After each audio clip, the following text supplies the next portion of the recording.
संभल में जहां एक और मंदिरों की नई खोज हो रही है, तो वहीं 24 नवंबर को हुई हिंसा के बाद सियासत भी नए दौर में पहुंच गई है, जिसके चलते समाजवादी पार्टी के मुखिया अखिलेश यादव की एक टीम सोमवार को संभल पहुंच गई। इस दौरान हिंसा में मारे गए पीड़ित परिवारों से मिलकर कैराना सांसद इकरा हसन ने कुछ इस तरह योगी सरकार को अपने निशाने पर लिया। देखिए, मुझे लगता है बहुत ही इन सब चीजों की कोई जरूरत नहीं है, क्योंकि हमारे देश का जो कानून है सभी को उसका पालन करना है।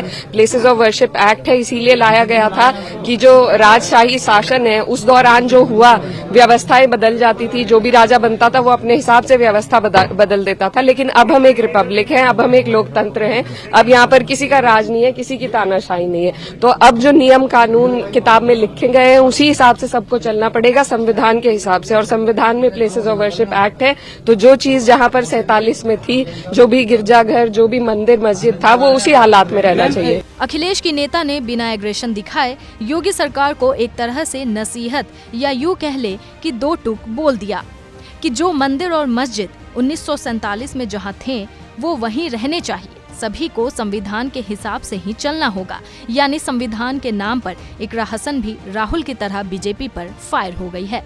इसके अलावा सपा नेताओं से मिलकर पीड़ित परिवारों ने संभल हिंसा को लेकर जिस तरह से अपना दर्द रो रो कर बयां किया, उसे भी इकरा हसन ने मीडिया के सामने रखा। साथ ही साथ संभल हिंसा को लोकतंत्र पर काला धब्बा बताया। देखिए, ये एक बहुत छोटी हमारी तरफ से, पार्टी की तरफ से मदद है।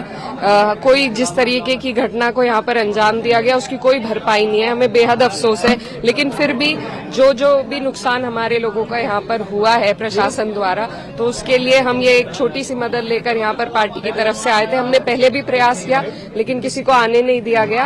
आज हम लोग यहाँ आए हैं, हम पीड़ित परिवार से मिले, उनसे बात करी और उनके दुख में शरीक होने का हमें आज मौका मिला।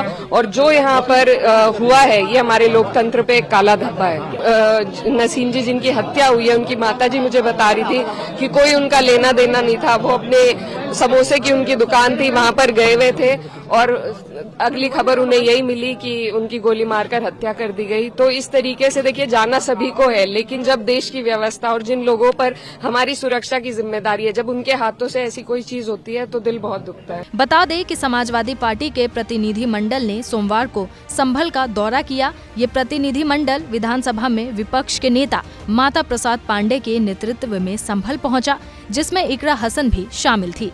इस दौरान सपा नेताओं ने मारे गए लोगों के परिजनों को 5-5 लाख रुपए का चेक सौंपा।